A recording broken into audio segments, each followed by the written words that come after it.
मैया बनी रे गईली काल। डूब डूब के आवाज भइल। राजा दशरथ बैठे रहे। शब्द भेदी बनवा राजा दशरथ जी चला रे दिहले। मेरी गा समझ के राजा हो गई ले निहाल। राम राम कही के बबुआ धरती पर लोट लगले।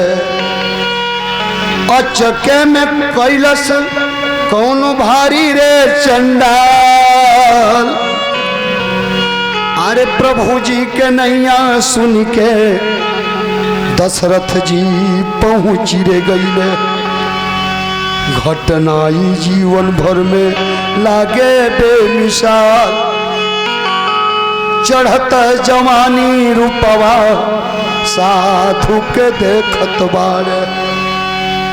लीलरा पर चंदन घर में तुलसी के माल। गिर गईले राजा देखी कहरी के रोवे लगले। कितना कितना मनवा में उठेला सवाल। आरे खींच दिहले तिरिया राजा दहकी के रोवे लगलो। कहवा बघरवा के करहुआ तू लाल। छपटात रहले श्रवण। राजा दशरथ छाती पर लात धइले। तीर खींचले। फुफकारा मरलस। खून के मुंह पर आ गई। बैठ गईले। बाबू के साधु महापुरुष के बेटा हुआ। लीलार पर चंदन बा। गला में तुलसी के माला बा। हम शब्द भेदी बाण मार देले बानी। दवा नहीं खी जाना। तहरा कोनो पता होखे बताओ बेटा। तहरा के जाति बताओ के हो। श्रवण कहले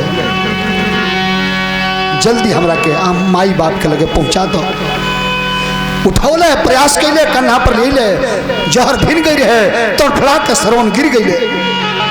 गज भर धरती खून से लाल।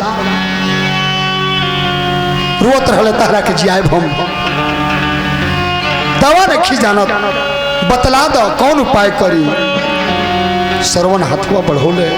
गोड़वा धैले। कहले तू का जियबे राजा जी हमरो जी।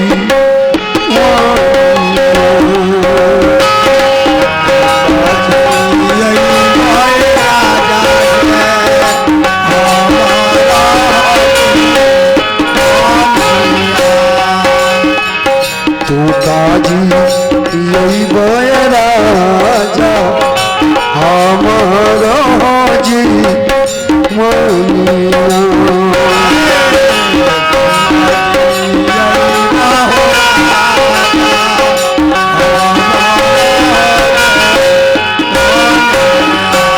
राजा बंद होता सरजू किनारे। जिंदगी के हो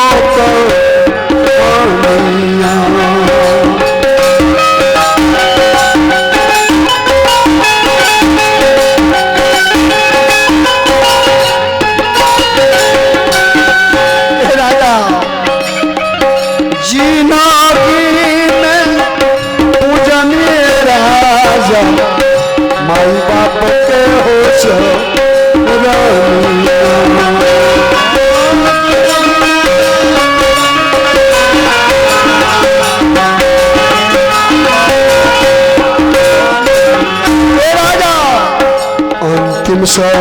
मैया राजा नहीं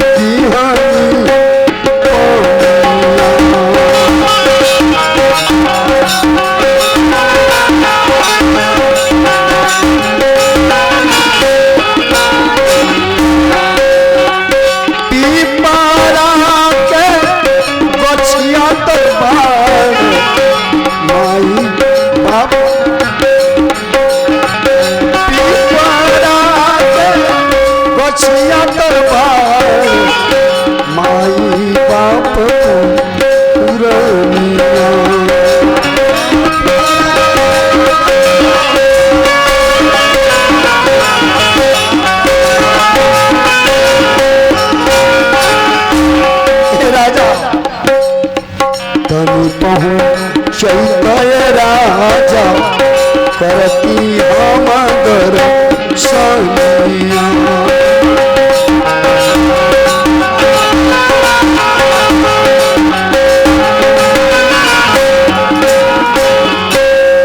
कहले कि पहुंचा दो, मरे के बेरा दर्शन कली माई बाप के।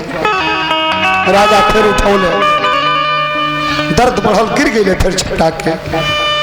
श्रवण कुमार कहले कि हम पहुंच ना पाए, एगो काम कर दो राजा, हमारे अंतिम इच्छा बा, हमार माई बाप पेड़ के नीचे वालों, पीपर के अंधा अंधी वालों ले जा, पानी पिया दी हो, बतलैया मत कि श्रवण मर गई।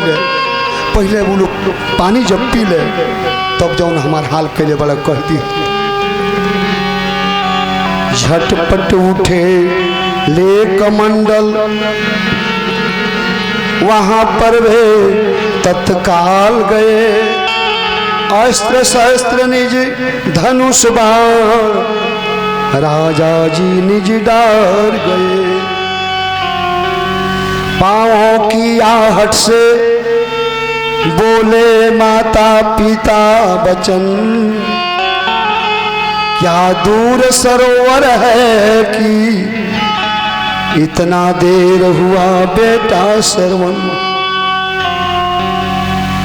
बेटा श्रवण प्यास लागल बा, गला सुखता, पानी पिया दो। इतना सुनते भी वहां जब खड़ा रहे वह मौन, चिंता तुर कहने लगे, बतलाओ तुम कौन। के हुआ बोलत काहे नहीं खो, शंका होता, श्राप दे। देख ले बहन के दशा, पिघले कोरा जवा लागल, राजा जी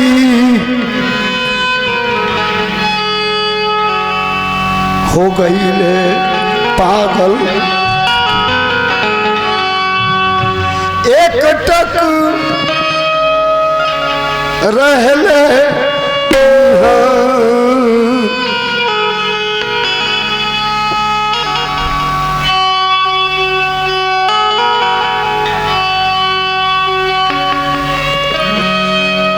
एक टक रहले निहार, नयन जले धार बहे, आधार बहिनिया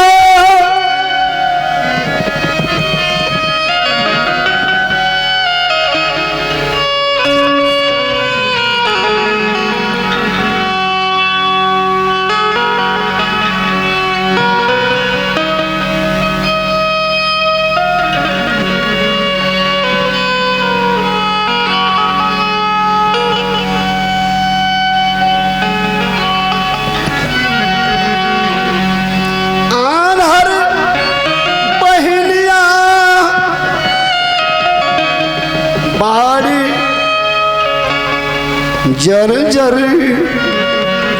पुरनिया बाड़ी,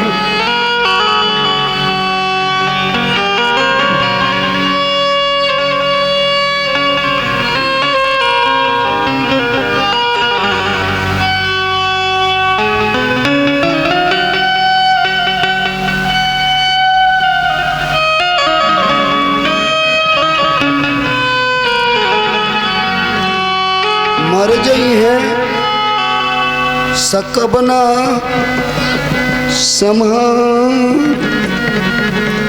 नयन जल धार वह,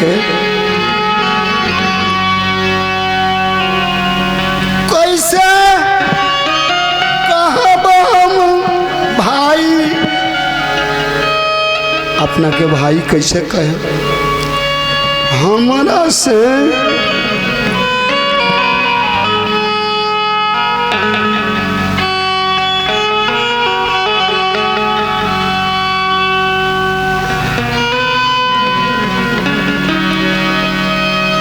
हमरा से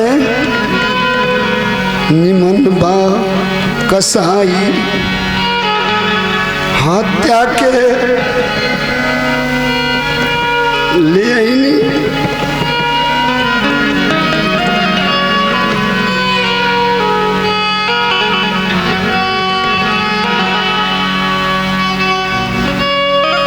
गिर गए राजा फिर बैठले खाड़ हो गई सुसुकत गईले राजा बाबा का निहार हो छुले चरण बार बार जी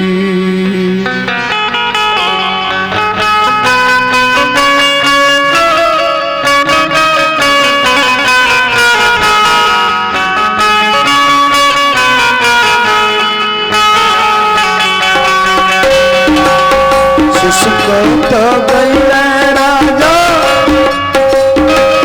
बाबा का निहार हो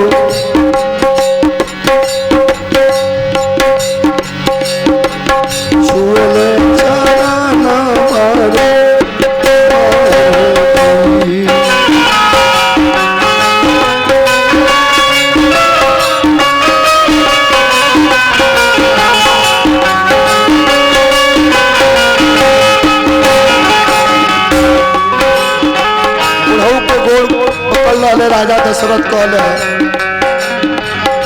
नाम दशरथ देश हम जाने लोग